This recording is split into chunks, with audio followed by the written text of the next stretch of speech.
Ang tingin ko ang mas mabigat na problema na dapat malaman ng Pilipino is nag-hemorrhage ang country.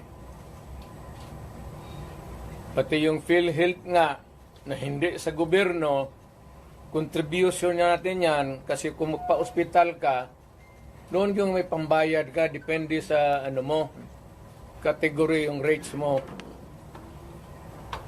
Kung ibang iyo, dividido ba talaga na full o paglabas mo, wala ka ng bayaran.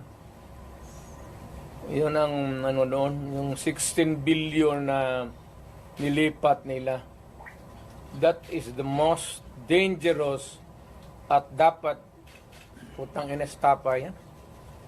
Government malverse the money of the people.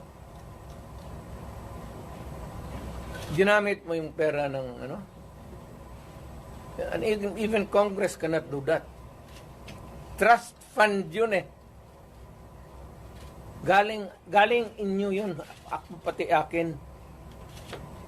Contribution yun natin para pag nagkasakit ka ng cancer, uterus, may pangpa-opera ka.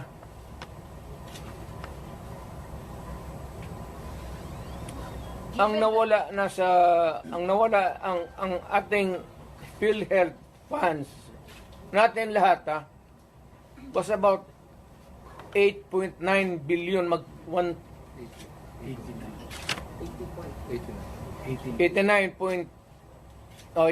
billion.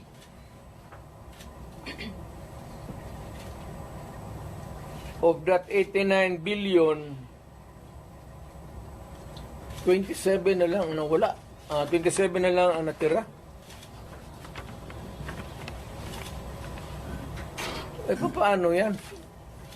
Hindi man maano ng Kongreso. Ang atin is, bakit nila pinakialaman? Huwag mong pakialaman yan, kaya hindi yan inyo. Ako, fiscal ako, ang alam mong, minalbers nila yung pera eh. Ang naiwan kasi 29 billion lang. Out of the 89, 29 na lang. Saan ang pera namin? Sabi daw, binalik Mayor. Ano, ibalik mo, wala mang pera. Maghiram nga ng pera eh. Ang gobyerno na ito, walang project. Wala kang nakikitang project. Maintenance na lang. Kasi ayuda, ano yan, akap, ayuda. Tupad. Yun, naubos doon. Naubos ni Romualdez kasi Romualdez, congressman lang, pero left and right ang pamigay niya. Oh, may tag 5,000 kayo ngayon. Nakita ko sa CTV kagabi.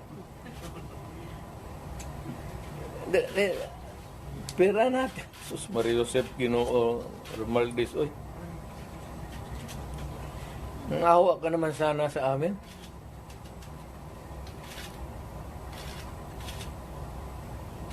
Yung 89.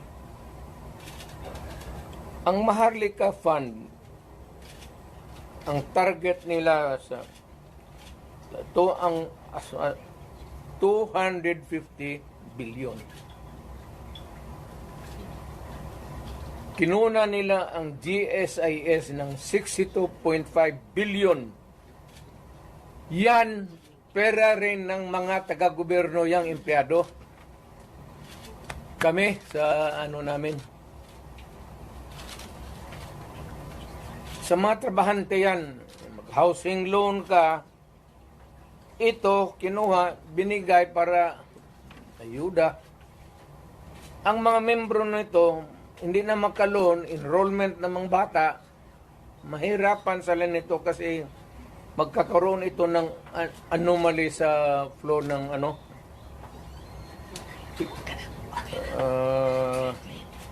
Ang SESS, kinuha rin 62 billion. Private lang yan. Para sa mga empleyado, LBP 62 billion. DBP 62 billion. Kaya iyang sa sundalo, pati yung retirement, nila patayan.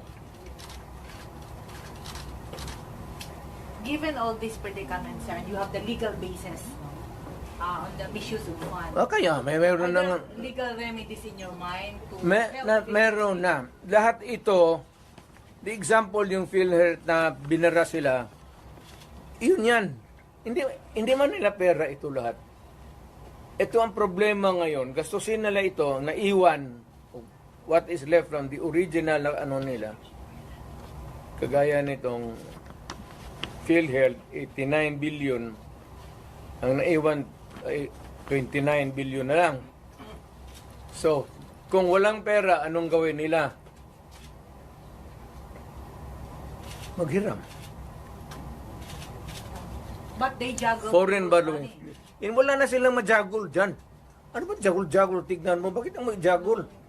They transfer it, di ba? From private to government. Hindi na ito, hindi na kailangan i-jagul. Andiyan na sa kanilang kamay. Ano pa jagulin nila yan? They would spend it, ayuda. Hindi na may jagul mo yung ayuda. Will you initiate the filing of charges? Will you initiate the filing of charges? Or will you make a move to stop the government from taking... Meron, it is, tignan natin ang resulta sa Supreme Court, yung sa PhilHealth ngayon. So, para magkaroon tayo ng predicate of how to go about. They fear that you will call for a mass movement in Davao City given the situation from the PhilHealth to the Quadcom and Tignan ko lang. extrajudicial killings. Kung Mass mobilization of people power for that. ang alam ko ang sinong pupunta lang doon, ikaw pati ako. Bakit ka man Dumara ka, sir, no? Alam ko man ang walang pupunta doon. Why? Mag-mass movement ako, tayong dalawa lang. Sir, ano sila, sir, na nawala na daw tong the magic of the 30 crowd? Magic, wala na. Matagal na yung walang magic. Sinabi ko, retired na ako. But when you Hindi say ko na, I do not need to be on the front or at the back or on the side. Retired na ako. Ang rating ko, baski ilagay mo ako dyan sa 1 to 10, mamili ka, 2, 3, 4, 5, 9. it's only your word that can compel people to come together and raise the common voice of... Istorya lang yan, media, kaya ganun. Ganun mang ginawa ko noon, wala man lagi. Di ba? Well, so when you say that, it's the other way around, no? The history of the Duterte leadership in Davao says, pag sinabi mo yan, iba yung nangyayari. Pag sinabi mong wala. Wala na. Ang tao, hindi na nakikinig sa akin yan. Kasi wala na akong power, matanda na ako. Nagkakay na ako, kaya the last time ako nagmotor, hindi ko na talaga kaya. 7 months ago, nagmotor ako uli. Kalakad pa man ako ng husto. Nung natumba ako, may kunting crack na dito. Ayaw ko na rin mag-opera. Kay palitan man ang kneecap. Sabi ko, pagkatapos sabi ko, ano Dok, mag-cane pa rin ako. Oo, mag-cane ka. O di, ayaw na lang ko operahin, mag-cane na lang ko. Sugar cane na lang taan eh. Mayor, Natumba ako mga 7 months ago. Kaya ako, okay pa man sana ako. Tatawa, hindi pa ako hindi ako inutil. Ang masakit pa, kaya nga nagmotor ako ng magaan. Yung 600 lang, 800 kasi yung 1,000, 1,100. Yung Honda na blue na wala pa, matagal na talaga. Pag ko, hindi ko nabawi sa may... Sir, given the situation na may perceived na problema between the Duterte and the Marcoses camp, ano yung advice mo sa mga tao who are wanting and who needed to hear your voice to bring back the people together? To all Filipinos now listening to me, punta kayo kay Marcos lahat. tingnan natin kung anong mangyari. May Mga Pilipino, nakikiusap ako. Punta kay Marcos kay wala hindi kami nakipag-contest kay Marcos. Never. Wala kaming bilyon, trilyon na nakadeposito sa kung saan ang bangko. magpunta. Sa utak lang yan na Trillanes. Mayor, tinuto nakapile naman kaso po kang Trillanes. Ano? Kung mag-file ng kaso kay Trillanes, nakapile na po. Pero wala pa ako natumbang ako sa motor. Eh. Nag-file na ba yung kaso kay Trillanes after the Quadcom hearing? Kaya nga, alam mo yung pinapakita mo ng bangko, fake talaga yan. Hindi ka makakuha ng... Kung magkuha ka ng sa bangko ng papel, bawal rin yan. Ngayon, kung balandra mo, bawal rin yan. Ipinasok mo doon sa Quadcom, use of falsified documents, another crime yan. Eh, alam mo, hindi ko na ano kasi... Mayor, yung sinasabing disbarment daw kay laban kay Vice President at impeachment against the VP. Ano comment niyo doon? Sinday? Opo. Ay, kaligayan lang, hindi impeach nila. Total, malayo pa man yung 2028. Di magpasyal sa mga pasyal. So she's running in 2028 for president. Hindi, wala siguro. Sabi mo kasi malayo pa ang 2028. Therefore, yun ang conclusion. Kaya pa, malayo pa. Doon na tayo, pagdating natin, mag-decide tayo kung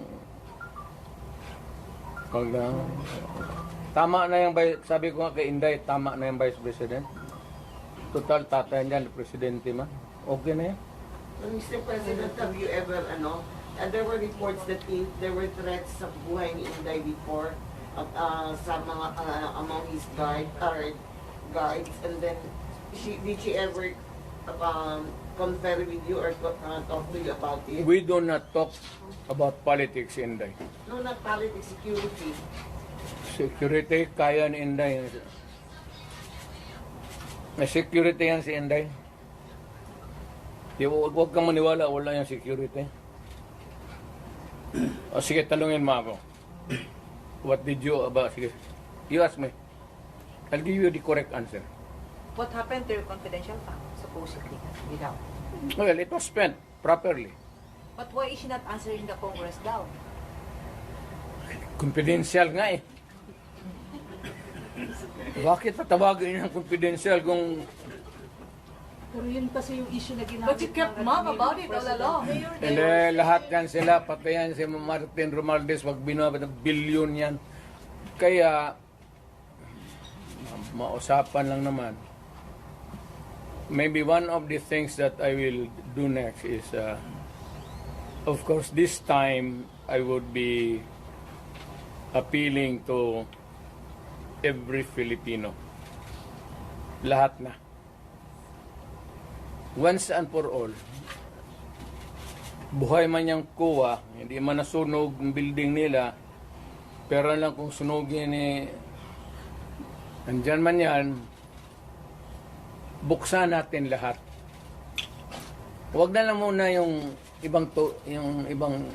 ngayon yung this year lang. Tapos, pagkatapos, buksan natin next year. Buksan ng Congress. Ang Congressman, hinamon ko ba sila? To open your books. Ang sagot naman ito ni Trillanes, open your bank account. Makihati ka pa sa putang ng pera ko. Sa bangko, huwag kang magtanong kung saan ko nakuha yan. Kinukuha ko yan sa hold up, nakuha ko yan sa smuggling. Wala ka nang pakialam. Nandiyan yan sa bangko. Pero ito, simple lang. Opening of the bank na libro. Hindi naman bangko yan eh. So, Pero bingi man sila mayor sa Ang hindi talaga ino-audit, telling you now, without batting an eyelash, ang hindi ino-audit, Office of the President, pati Office of the Speaker of the House. Hindi ka magtanong ka ng witness. Katabi ko, speaker man yan, no? Tanongin mo ba kung may malakas ba na sira ulo dyan sa audit na mag-audit? Audit lang yan. So Mayor, you are saying that you are open to opening the book of how she spent the confidential fund. Of course, yes, to. Nandiyan, inaano lang nila yan. Hindi pa yun na careful masyado yan. Alam kasi niya. Kaya ingat.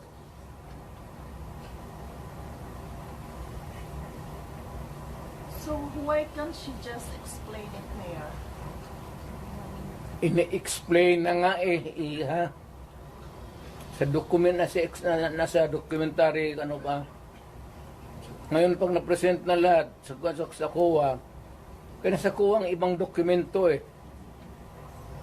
Kaya nga sabi niya, Zuleika, wag mo na munang ibigay dito. Kumpletuhin mo na yung COA audit namin. But that was the reason that Attorney Silaika was cited for confidential. That's the reason why. Why should it be an interference kung sinabi ko, wag mo muna akong ipa-audit dito, tapusin mo yung audit doon, yung papilis nandiyan yan. What is wrong with that? What is contemptible sa...